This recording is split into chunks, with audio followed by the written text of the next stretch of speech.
Welcome back, everybody. Today, I'm going to teach you how to delete a workspace in Asana. Whether you're cleaning up old projects or moving on from a team collaboration, removing a workspace you no longer need helps keep your Asana account organized and clutter-free.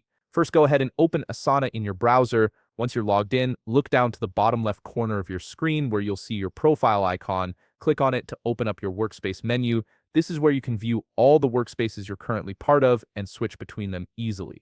From the menu that appears, select the workspace you want to delete. For example, if you have an old workspace called Old Coffee Shop Workspace that's no longer active, click on it to make it your current workspace. This step is important because you need to be inside the workspace before you can remove yourself from it. Now that you've selected the correct workspace, return to your profile menu by clicking your profile icon again. This time you're going to access your account settings. Look for the option labeled Settings and click on it. If you don't see Settings right away, click on your profile icon and then select Settings from the drop-down menu. This will open up a new window with all your account configuration options. In the Settings window, navigate to the Account section.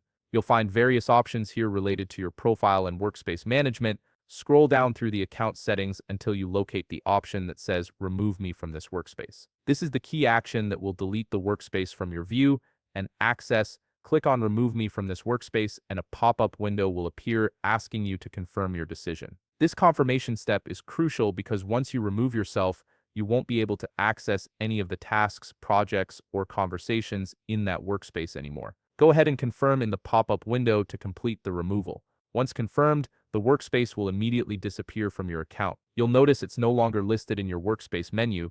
If you were the last remaining member of that workspace, it becomes completely inaccessible and effectively deleted for everyone. If other members remain, they'll still have access while you'll simply no longer be part of it. If you found this video helpful, please leave a like, subscribe, and see you in the next video.